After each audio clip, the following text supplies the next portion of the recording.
Vamos, ahora sí, vamos a nuestro bloque de equipamiento médico. Esto es importante, este segmento de entrevistas me gustan mucho. ¿Qué pasa cuando una persona necesita atención neurológica, pero no hay un especialista cerca? Esta es una realidad cotidiana en América Latina. La escasez de neurólogos, sumada a las desigualdades geográficas, hace que millones de personas enfrenten barreras para acceder a un diagnóstico y tratamiento oportuno de enfermedades neurológicas. Una investigación pone el foco en una posible solución: la teleneurología. Para conocer más sobre este tema en nuestro bloque de tecnología médica, damos la bienvenida al investigador de la Universidad de las Américas, José Eduardo León Rojas. Él es experto en neuroradiología, neurociencia, salud pública y educación médica. José Eduardo, bienvenido al Experto Salud. ¿Qué tal? Muy buenos días, un gusto estar aquí, gracias por tenerme. Ante esta problemática que se presenta más en nuestro contexto de Latinoamérica, ya existe esta posible solución, la teleneurología. Sí, así es. La teleneurología, pues, consideraría yo que ya ha tenido un boom desde verdaderamente la pandemia. La pandemia es algo que nos hizo ver el beneficio de todo lo a distancia, ¿no? Y la teleneurología, pues, nos podría ayudar justamente a lo que mencionó. En el Ecuador tenemos un problema muy importante y creo que compartir estas cifras que le voy a decir es relevante. Por ejemplo, en nuestro país el 75% de los neurólogos están concentrados en Quito y en Guayaquil. El resto de las provincias, entre todo el Ecuador, se reparte el remanente 25%. Hay algunas provincias, por ejemplo, que en el último estudio que se hizo en el 2016, no tienen ni un solo neurólogo. A pesar de que escuchamos esto de que hay una sobrepoblación de médicos, eso es verdad en médicos generales, pero en especialistas, el otro problema que tenemos del que no se habla y que le aseguro se hablará en unos años, es una crisis de especialistas y de sobreconcentración de especialistas en algunas provincias. Entonces, si no vamos a solucionar que estos especialistas migren, tenemos que poner salvaguardas en el sistema y una de esas podría ser la teleneurología, que a propósito sería hasta más barato implementar específicamente en regiones remotas. Bueno, la cifra que nos acaba de mencionar es preocupante, ¿no? O sea, el 75% de estos especialistas se encuentran en dos ciudades, Guayaquil, Quito. Y de ahí tenemos el resto distribuidos en las demás provincias, y tenemos provincias grandes como Manabí, Esmeralda, las provincias que están un poco más alejadas, que están en la Amazonía. Me imagino que hay muchas problemáticas precisamente por la falta de estos profesionales. Sí, seguro. En el Ecuador la salud neurológica es bastante problemática, no solo por el hecho de no tener especialistas, sino por el difícil acceso a tecnologías que son vitales para poder acceder a un diagnóstico oportuno.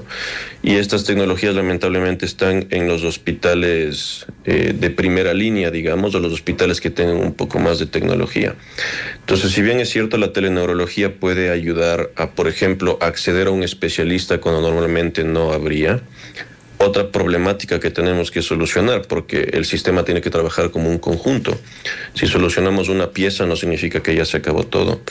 Otra cosa que tenemos que solucionar es justamente el acceso a este tipo de equipos que son costosos, como por ejemplo la tomografía o la resonancia. Y justo de eso estamos en la universidad haciendo otra investigación y hablando de posibles soluciones que serían equipos de bajo costo o inclusive el uso de inteligencia artificial en estos equipos para abaratar costos y que estos lugares puedan tener acceso a estudios que son sumamente necesarios. Claro, y porque esa era mi otra pregunta. Claro, tenemos la valoración o bueno, el diagnóstico de forma telemática del profesional, pero ¿qué hacer con los exámenes que son necesarios precisamente para poder dar esa valoración, ese diagnóstico? Exacto, sí. Una de las posibles soluciones, un poco en general, para neurología lo que utilizamos es o tomografía o resonancia magnética muchas veces cuando queremos ver el cerebro. Y estos estudios son máquinas sumamente caras. Estamos hablando de entre los cientos de miles a millones de dólares, una máquina que tenemos en los hospitales de primera línea. Sin embargo, se está estudiando tecnologías en el resto del mundo en el que se puede utilizar resonancias que tienen menor nivel de magnetismo y que tienen calidad de imagen suficientemente buena para diagnosticar y que es una fracción del costo. Estamos hablando posiblemente miles de dólares o decenas de miles de dólares, que comparado con millones de dólares, pues el acceso se vuelve mucho más fácil y se puede capacitar a personas para el manejo de estos equipos, conectar con el profesional a distancia si es que no hubiese especialista ahí, porque el beneficio de las imágenes es que solo es un archivo.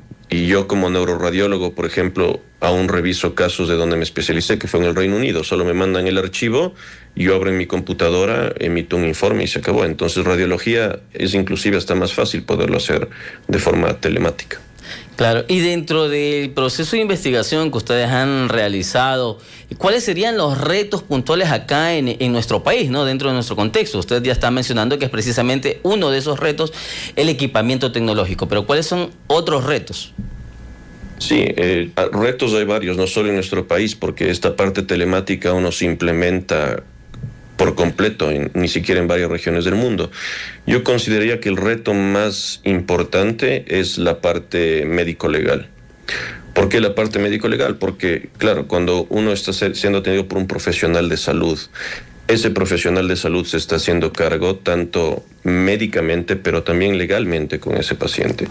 La pregunta se vuelve en un problema ante teleneurología, cuando estamos consultando a varios especialistas de forma telemática e inclusive poder consultar, digamos, especialistas que no estén en el país, cómo el marco legal va a abogar por el paciente, qué derechos va a tener el paciente, qué derechos va a tener el médico, cómo vamos a regular la calidad de esos servicios, porque consideremos que un problema muy grande que aflige a nuestro país es el hecho de que muchas veces medicina no es regulada como debería ser y existen profesionales sin las credenciales necesarias que están haciendo desastres en varios pacientes, y hemos escuchado noticias tremendas de eso, especialmente en medicina estética, por ejemplo, pasa frecuentemente. Entonces, ¿cómo evitamos eso? ¿Cómo controlamos eso? Es el marco más importante que tenemos que hacer, así que tiene que partir de eso, porque la tecnología ya está.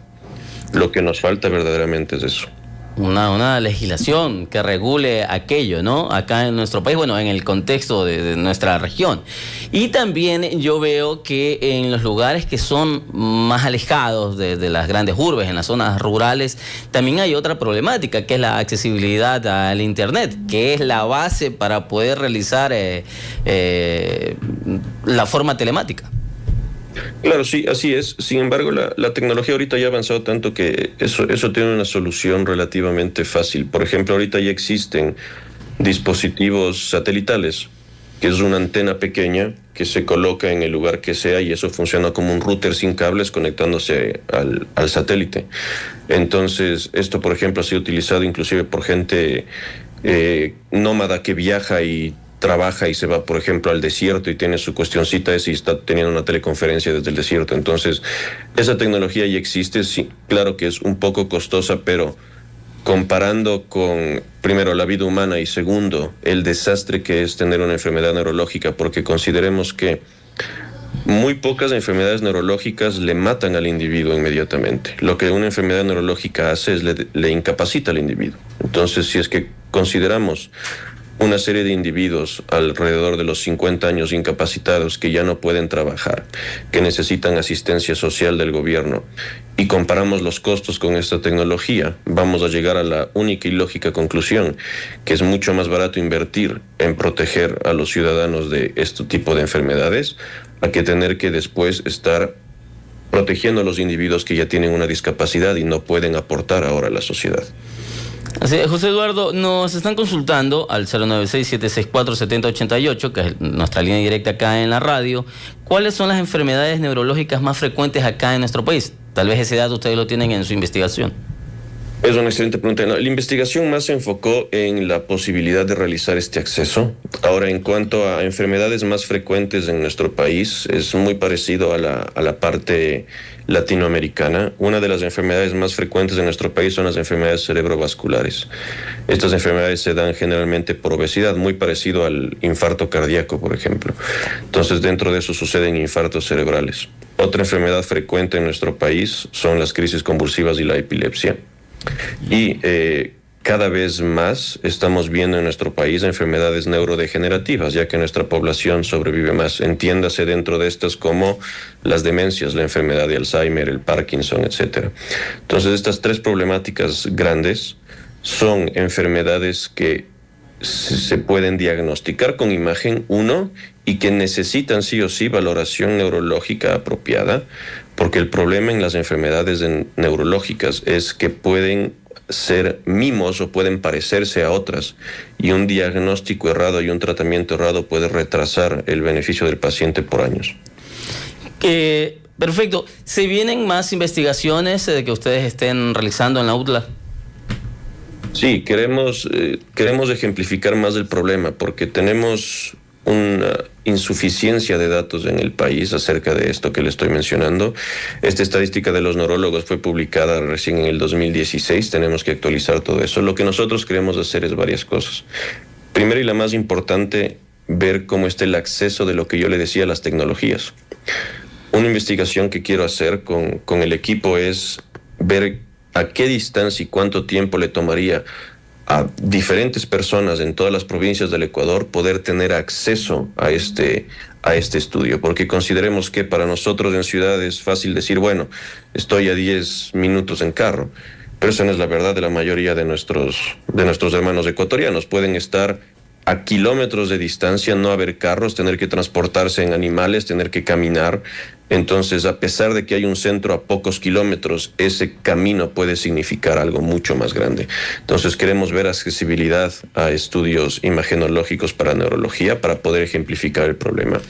Actualizar estos datos de los neurólogos disponibles en el país y poder sacar a luz la problemática.